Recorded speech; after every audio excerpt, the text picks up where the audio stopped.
ভগবান শ্রীকৃষ্ণ বলেছেন, নিজের নিন্দে শুনেও যে চুপ করে থাকতে পারে সেই একমাত্র গোটা বিশ্ব জয় করে নিতে পারে।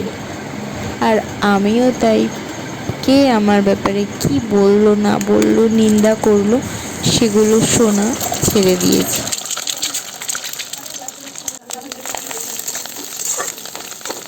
চাউমিন, আজকে চাউমিনটায় কোনো প্রকার হলুদ দেবো না, একদম সাদা চাউমিন, সেই ছোটোবেলার স্কুলে টিফিনে নিয়ে যাওয়ার মতন সাদা চাউমিন। আলু দিয়েছি একটা ডিম আর পেঁয়াজ, আর একটু বেশি করে লঙ্কা। ঝাল তোমাদের মন মর্জি মতন দিও অবশ্যই। আমার চাউমিন একটু ঝালটা ভালোই লাগে, তাই আমি একটু বেশি বেশি ঝাল দিয়ে করেছি।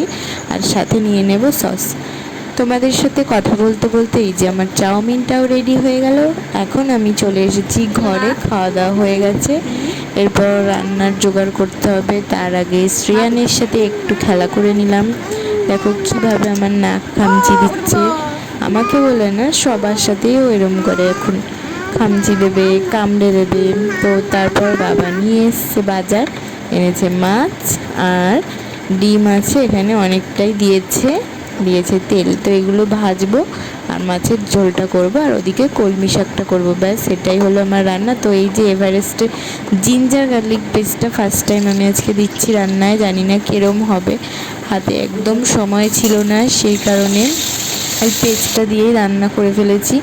মশলা বাটাবাটির ঝামেলা করতে হয়নি, তো রান্নাটা খারাপ হয়নি, ভালোই হয়েছিল। চলো এবার মাছের তেলটা ভেজে নিই, বেগুন দিয়ে ভেজে নিচ্ছি মাছের তেল। এবার এদিকে সমস্ত রান্নাবাড়ি কমপ্লিট। এখন আমি এই যে বাসন কটা রয়েছে মেজে নিই, নিয়ে স্নান টান করে আবার তোমাদের সাথে গল্প করতে আসছি। টাটা। আসলে প্রতিদিনই রান্নার সময় একটু দেরি হয়ে যায়, আর সব কিছু গুছিয়ে বাসন ধুয়ে জল থাকে, জল চলে যায়, একটা তাড়াহুড়ো লেগে যায়, তো সেই কারণে ভিডিও করা হয় না। আজকে মাকে বলেছি ভিডিওটা তুলে দাও তুমি, তো মা এই যতটা পেরেছে করেছে। স্নান করে চলে এসেছি, মা আর আমি ভাত খাবো, বাবার খাওয়া হয়ে গেছে। তো এই যে মার জন্য ভাত বেড়ে নিলাম, এবার মাকে দিয়ে দেবো, দিয়ে চটপট করে খেয়ে নেব। অনেকটাই বেলা হয়ে গেছে, প্রায় 2:30 বেজে গেছে। তো খাওয়া হয়ে গেছে, এই দেখো তিনজনে কি সুন্দর ঘুমোচ্ছে। তো খাওয়া হয়ে গেছে, হঠাৎ ভাবলাম আজ ঈদ, সবাই সিমুই খাচ্ছে, আমরাও চলো একটু খেয়েই দেখি।